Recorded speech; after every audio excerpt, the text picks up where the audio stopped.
Welcome to Click Moments and Passionate Pursuits the Unfolding, where intuitively guided conversations are followed with feral faith, enthusiasm, and joy, bringing new insights, inspiration, and perspectives along the way. And we're your hosts, Beth Orr and Bridget Phrase.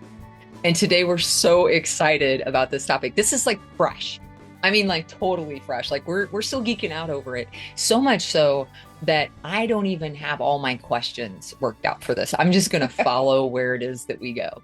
And this is going to pertain to so many of you. So there are times that we have unique gifts and we know what they are. We're not doing them. That's a different topic.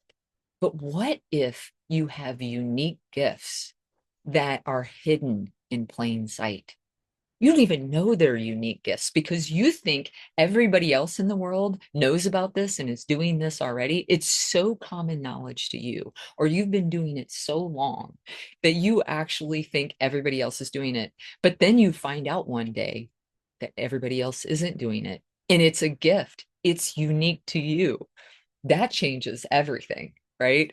And so you don't even know if this applies to you. And so we're going to share the story of what happened. And we're going to start it with my story, which led to her story, which is hopefully going to help you consider something that you may have hidden in plain sight.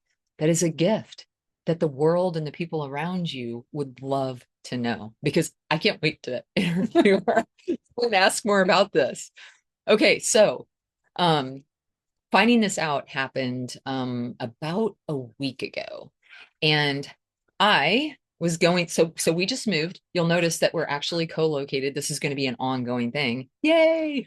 We're here in Asheville, North Carolina. And Bridget and the kids have made it from Rochester. We're about a month in. We're going through the boxes. We're trying to get, things unpacked. And in unpacking, I find this a Radio Shack voice activation micro cassette recorder. So for those of you that remember this, or if you don't remember this, there were regular sized cassettes, and then we had micro cassettes so that you could take audible notes and just walk around recording things back in the day.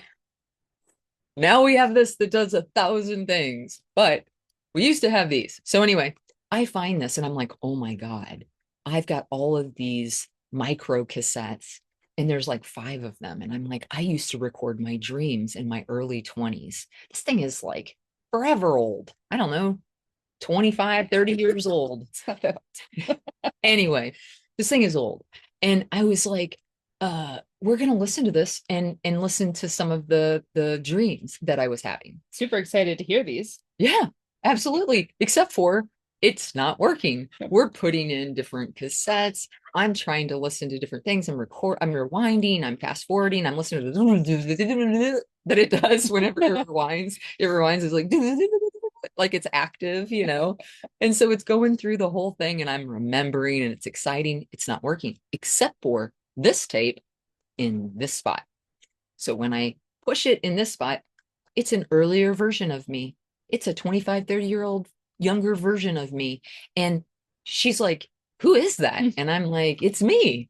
So we start listening, and the spot that it's at says, like, I'm waking up from a dream, which is what I would do. I would wake up from the dream and I would record it. I woke up from that dream and I said, I woke up and I was really still dreaming.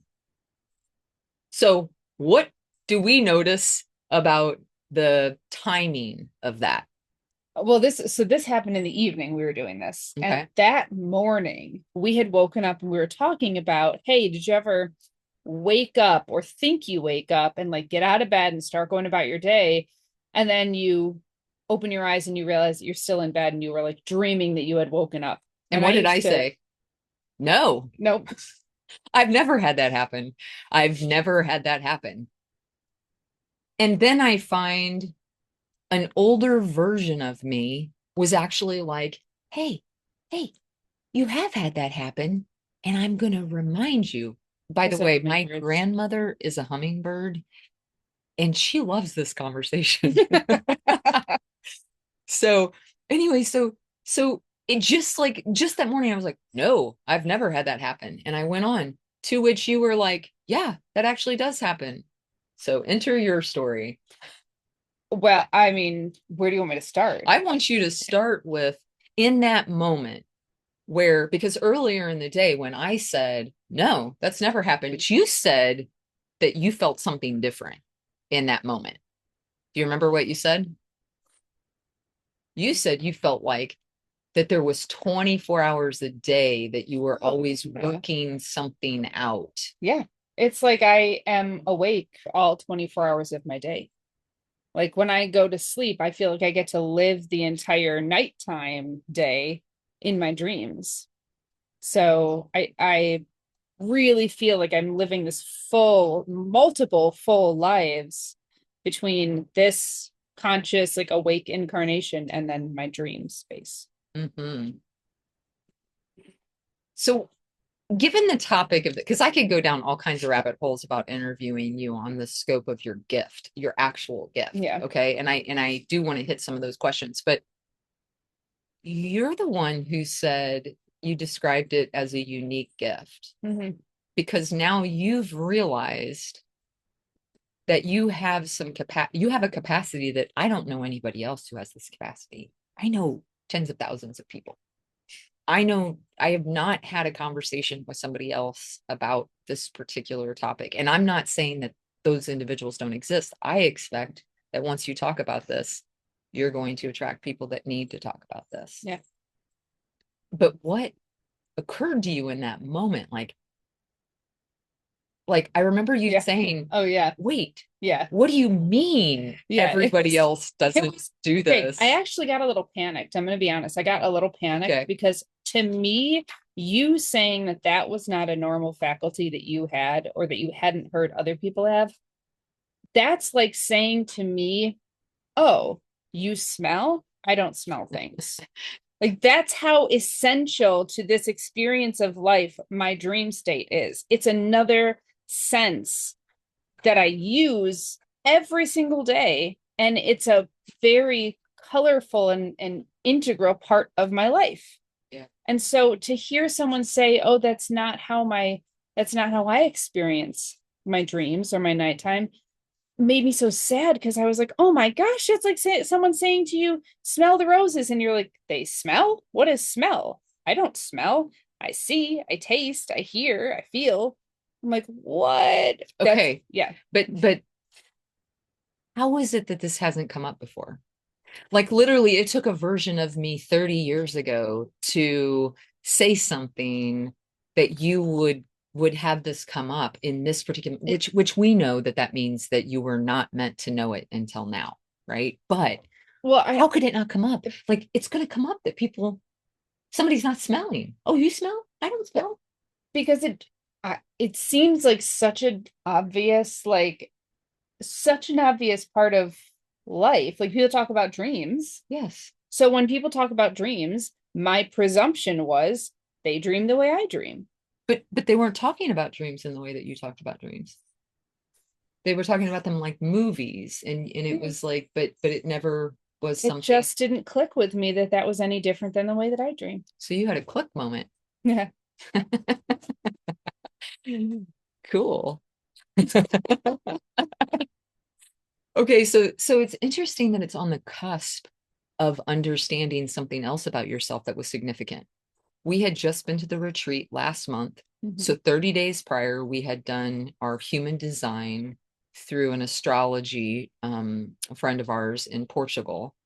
And she did this reading where she told us not only our natal chart, but also our human design. Mhm. And you found out that you were one of the rare individuals that is a dream projector. Yeah. I am wondering about that awareness and sudden light that it's shown to you that made you stand out differently, because I don't think anybody else at our retreat was a dream I think projector. maybe one of them was, but Okay. I'm not. But you saw that it said it was rare. Yeah. And then there was only one other person at the retreat that had that quality. So I wonder how trying to understand how you're universally constructed and having that affirmation primed you for this realization, almost like a part of you that it was the next step for you to have this revelation. Like, Mm. obviously, this wasn't about me listening to my dreams. This was about me sharing that one moment with you for you to have that illumination to this gift. Yeah, I don't know. I think it takes like I picture it as like the hands of like the hours in a clock face or something, where like it takes so many inputs or so many different recognitions for that full picture to emerge. So like if you've got 1, 2, 3, 4, 11 hours out of your clock face lit up, but that last little bit isn't lit, you don't get the full picture of what's Yeah. actually happening. So I Yeah. think that it took that many little inputs for me to piece it together and realize like the actual breadth of what was going on. Mm-hmm.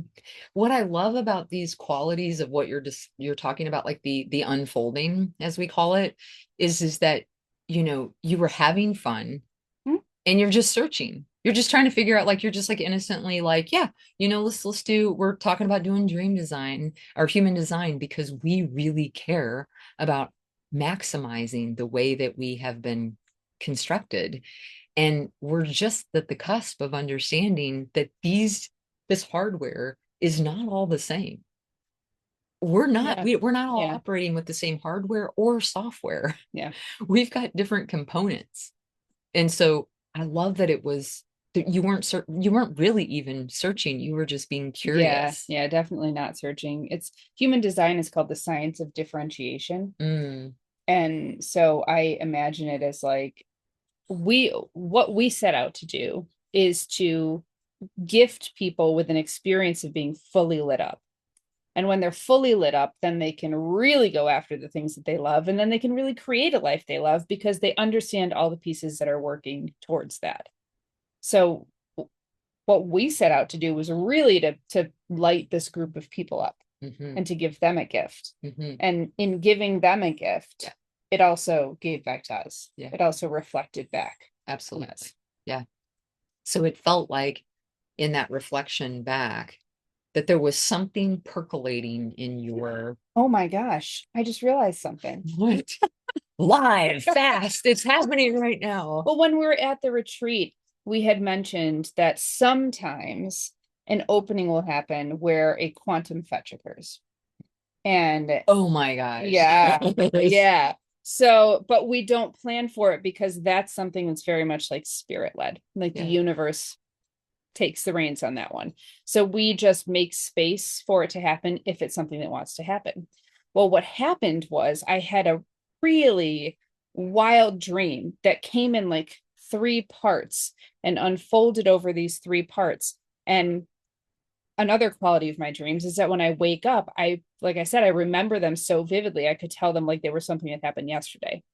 So I woke up and I wrote them all down and I was telling them to the people who were there. And it turns out that the clues that were planted in my dreams led us on a quantum fetch that I had no clue because I'd never been to the place that we were going.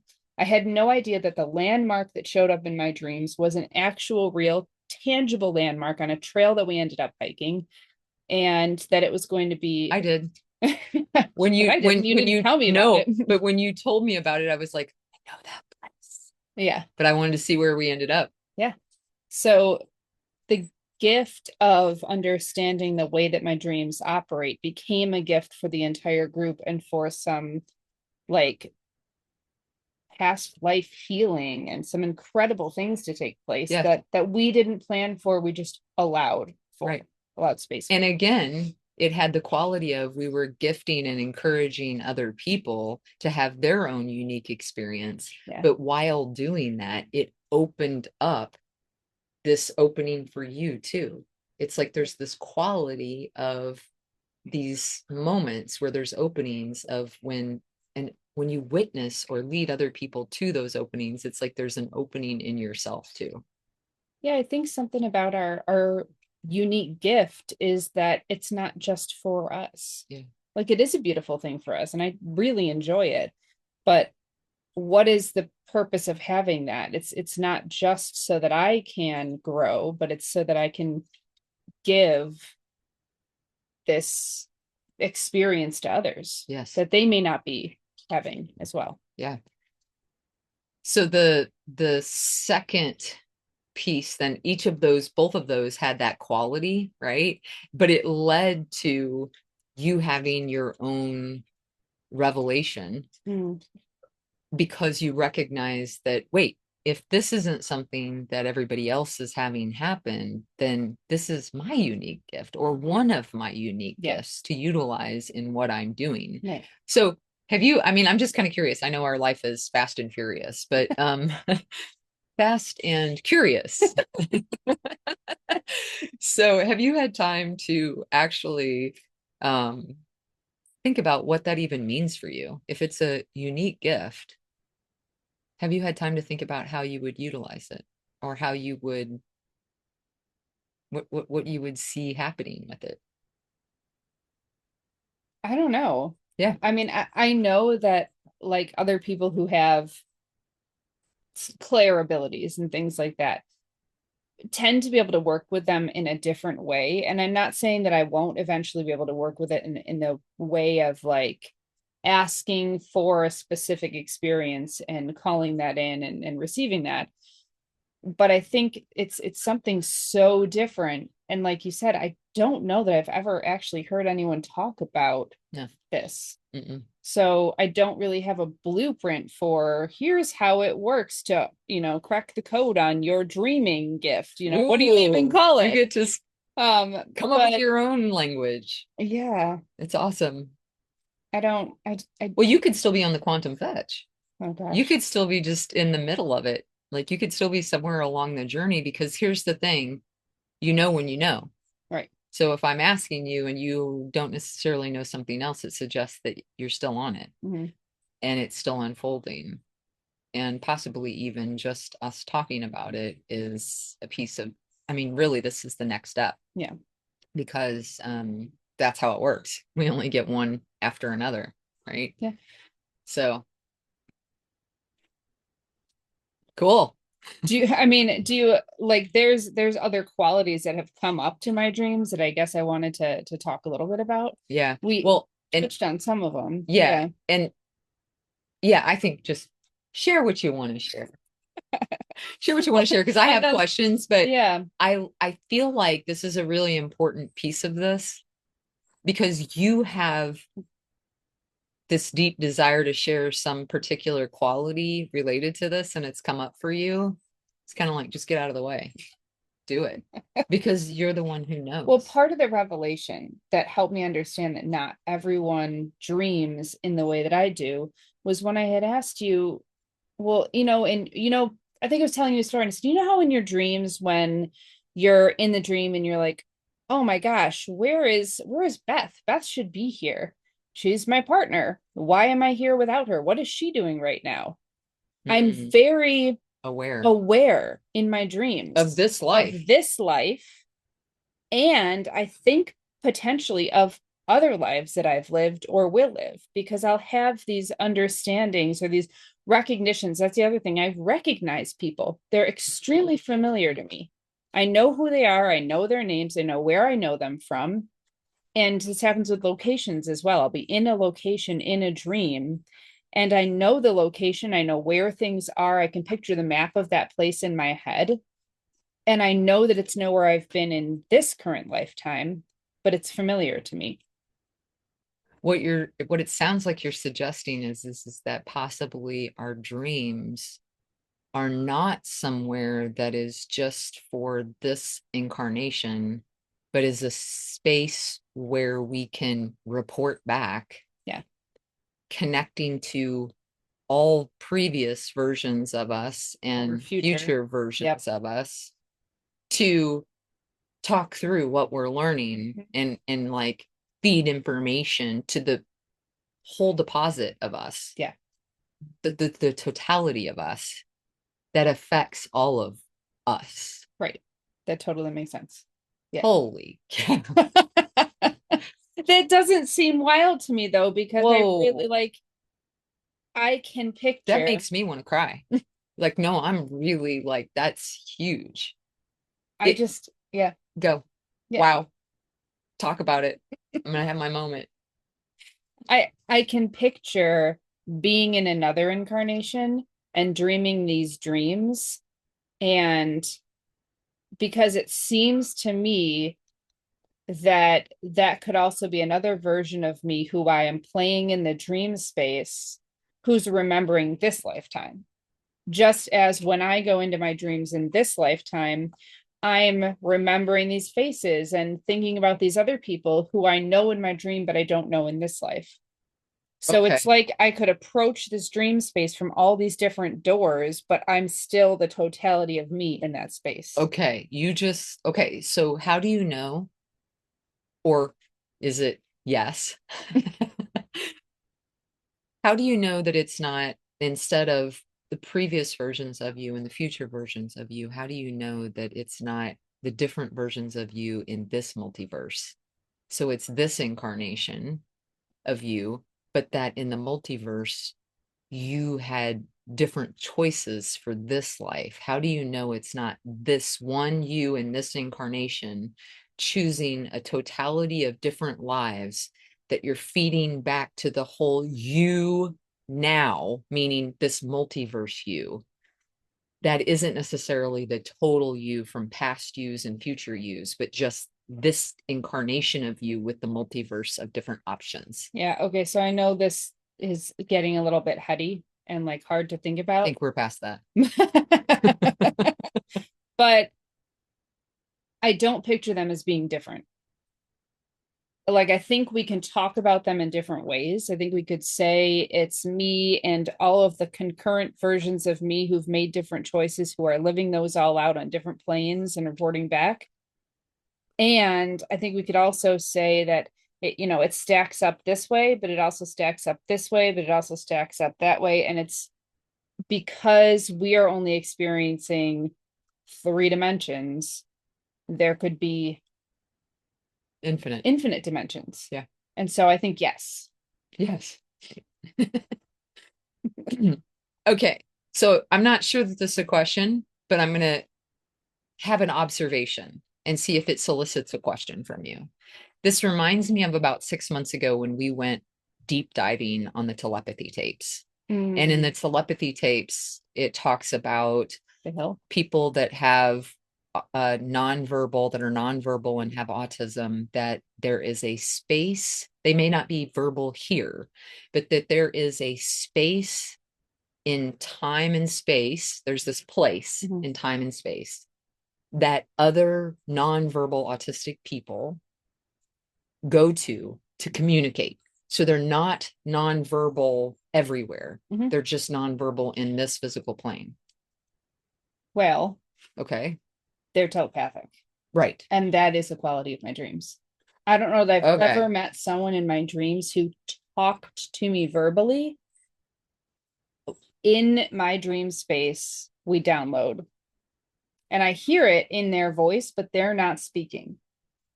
So it's like you sitting next to me and I hear your voice in my head because you're feeding me information. So there's something about the quality of the space that I visit where that's just the way we communicate. So this is interesting because it feels like the hill is a discovery of a space and time that doesn't operate with our understanding of the laws of the universe, but is a place where the person who they are intact can be present, at least intellectually or cognitively. That part of them can communicate. So it feels like this is another revelation about the scope of our capacity. We go beyond these six senses, right? The five and plus intuition. We're going beyond our sixth sense to where there is this telepathic capacity that, interestingly enough, has just been told to us through the telepathy tapes. Also part of potential the quantum fetch before we knew. We were both geeked out on that and didn't know why. I mean, I don't have autism anywhere in my known but I'm fascinated by this capacity because it's it's groundbreaking. It expands what's possible in the world. It's like finding out that gravity exists, I right? mean, I'm going to be honest. I've worked as a teacher, and in your field as well. I'm sure you have worked with many individuals on different levels of the spectrum, and I honestly feel like I'm encountering humans who are evolutionarily farther along than we are, who for whom these three dimensions and this density is too dense, and who are operating at a different level, and they're not playing by our rules, and they're not interested in it. If we were telepathic, why would we ever want to speak?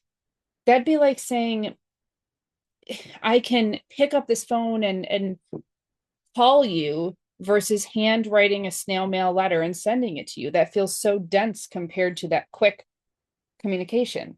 That's what telepathy feels like. Why would I ever want to speak to you when I can capture the full emotional range of everything that I'm experiencing and give that to you with all those qualities? It's like when you read a text message and you can't tell what the person is actually feeling because you can't feel their emotions through their words. That's how telepathy steps up communication. Yeah. So I feel like what we're experiencing with these individuals is actually they are farther along in evolution, and we know that humans are evolving still. Yeah. We have and we are.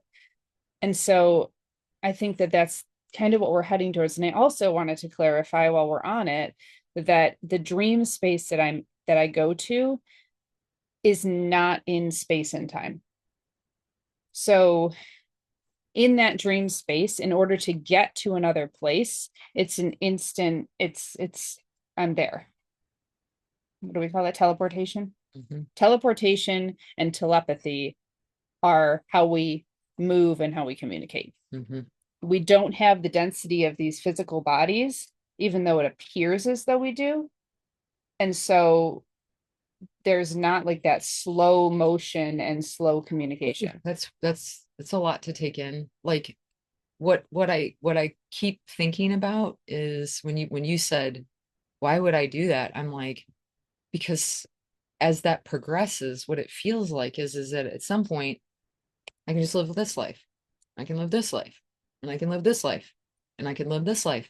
And I can never really get rooted in understanding how my choices in totality are impacting. So there's something about being deeply human that just it makes me want to just be even more human now. Because yes, telepathy sounds amazing, teleportation sounds amazing, but so does full presence in a life that you choose.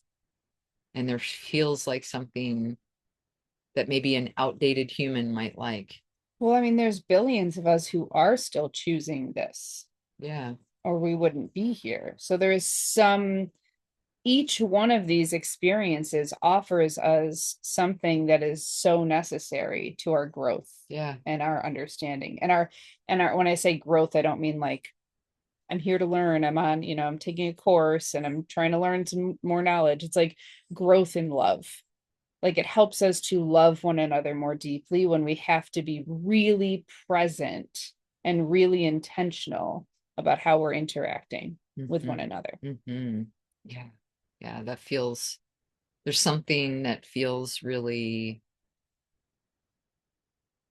decadent and nurturing about that.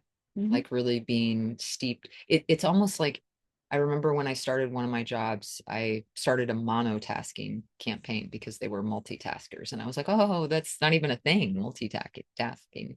But what you're describing is, yeah, it is. Like we can do thousands of things at any given time.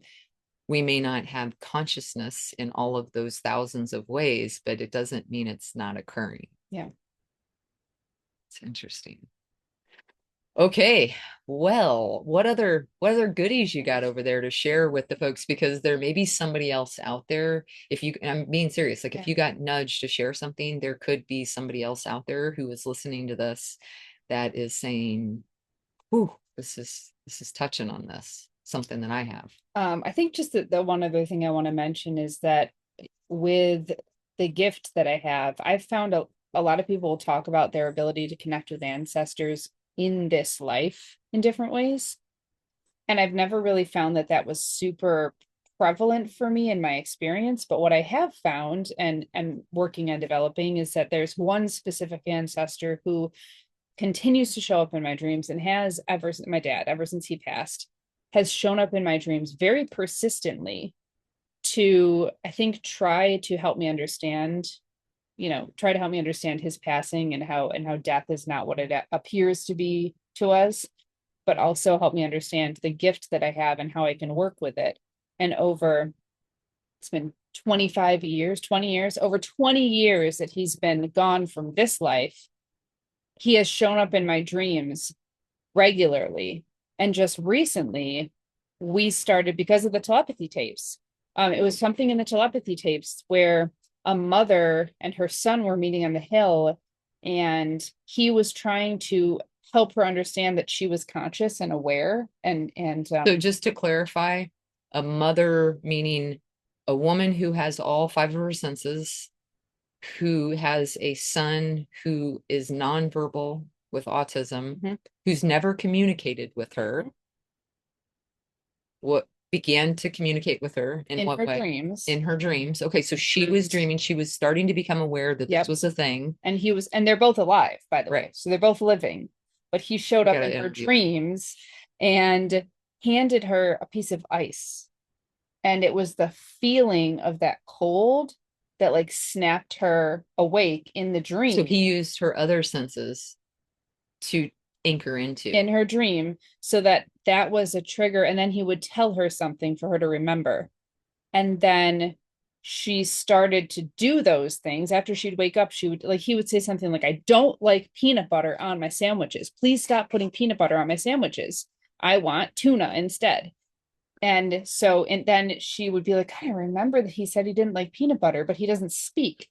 So I must be having this memory from somewhere else. And then she would like make a tuna sandwich and he would be so excited because the message got through. So he was finding a way to communicate with her, even though he was nonverbal in her dreams. In her dreams. So wait, what you're saying though, then you just said it. What you're saying is when I mentioned this reminds me, your dream projection and your capacity in dreams reminds me of the hill and the telepathy tapes. What you're telling me is that yes, people alive can communicate in a realm that is not the physical senses traditionally, but they can connect verbally, even a nonverbal person. But it's not verbal, it's just knowing, which is clairsentience. Okay. So there's clairsentience in this space. It's telepathic capacity. Yeah. Right? Yeah. Yeah. Okay. Well, where I was going with that story was... Sorry, did I interrupt? That gave me this idea that I could actually, maybe with my dad in my dreams, maybe he was showing up purposefully and he was actually very aware of what he was doing and it was intentional. And so maybe I could go beyond that like NPC sort of interaction with him and really interact with him in our dreams. So something happened where we were sitting just like this in a dream, and I put my hand on the back of his chair, and his chair was metal and it was cold. And then when I did that, I had this like jolt go through me. And I looked at him and I looked him in the eyes and he looked me in the eyes and something changed. His whole like facial features went from just very blank to like, oh my gosh, you see me, you're awake. And I said something like, I'm awake. Yes, you said, I remember you saying that. Yeah, I said, I'm awake. And I think he said, just, I love you. Or I knew you would come for me. Or I always... there was some exchange of like, you always show up for me. And he was like, you always show up for me. Yeah. And we just like hugged each other. And it was like, he was like, there was no like, wow, it's taking you so long. Why did it take you so long? No, nothing like that. It was just like, because time doesn't exist over there. Right. It's not even something you would consider saying. Yeah. So he finally, we got to the point where he will show up and we'll be able to have exchanges, because when he shows up and I ground myself to something, I'm actually aware that he's there and he wants to communicate something. And we can actually communicate back and forth now. And it feels like we're rebuilding that relationship that Yeah. we had in a different setting. Yeah. He's found this other way to get with you and to communicate with you beyond. Yeah. And what's interesting is you described at one point that, you don't have the capacity or gift that other people do. Like I have the gift to be able to connect with ancestors that have moved on. But then it occurred to me when you were sharing your story, before my grandmother passed away, the week before she passed away, she visited me in my dreams. It's actually part of the book. I tell the story about how she visited me in my dreams Mhm. and what that experience was like. She was testing out her spirit body Yeah. and was more on the other side cognitively Yeah. to where she couldn't not see the other side anymore, but her body was still here. So because her body was still here, but her spirit was going on to the other side and she was loosely tethered here. Yeah. She visited me in my dreams and I remembered it. Mm. I woke up and I was like, oh my gosh, this is what happened. And when I tested it out with my mom and I said, hey, was this your experience? She actually didn't realize that it was grandma coming to her like I realized, but she did wake up at the time that I said that I knew that my grandmother was leaving me Yeah. and going across the house to go to my mom's bedroom. Yeah. I had a time. I woke up and I caught that time. And then when I said, hey, how did you sleep? Did you have any dreams last night? And my mom was like, no, I just woke up at 5:45. Something woke me up. And then I went back to sleep and I was like, oh my gosh, that's the time I woke up. And grandma was coming to her, Yeah. but she couldn't feel it yet. Mm. She wasn't able to do that yet. I'm curious. So, since she came to you, have you noticed that when they come to us in our dreams, we know it's them, but they Yes. don't necessarily look physically like they No. do Thank in you for this life? saying that. No, Yeah. it was a knowing that it was her, Yep. but it was not a body. It was a presence Yeah. that was grandma, Yep. but no physical structure. Cool. That is really cool. So you do have some. I have other capacities that she must have anchored into, um, that I haven't had reason to explore. Yeah. Nor it's I didn't know what I didn't know until right now that I didn't recognize that because it had only happened once before. And I don't think that is my gift. I just think it's something that I have the capacity to do, but yours feels like a gift. You've cultivated it. Not intentionally, No. just because it was strong. Yeah. And when something is strong, you just lean into it. Yeah. Yeah. Yeah. All right. That's fun. Thank you. Do you have anything else you want to share? No, I think Okay. So for those of you out there, you are probably like us. There's some things that you know that you're percolating through, but I hope that this gave you some things to think about, that just be open. You're not going to be able to think about what is that thing. Literally, this is like the more you lean into the curiosities that you have and the things that just bring you joy, the things that you geek out on, and you're like, oh my God, I couldn't help but do this. I just wanted to sign up for this. Be open to that. It may be opening you Mm. in a way that reveals something truly special that you get to explore in this life. Yeah. That may affect all kinds of versions of you in all kinds of past and future versions of you. And you never know, given my story, you never know where that realization could come from. Just follow the path, follow it. Yeah. Thank you for sharing. Yeah. It's really cool. I can't wait to see what you do with it. I can't wait to see if there's other people who listen to this Oh and my say, oh God, my I God, know. that's me. Let's chat. I would Yes. love to connect and talk with other people who are exploring this as well. Yeah. Please reach out to us. I don't think you could help it if you tried. If this resonates with you, please share. Yeah.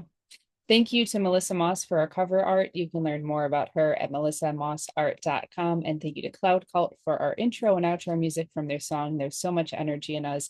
Find out more about them at cloudcult.com. And thank you, friends, for listening. And until next time, peace, love, and light.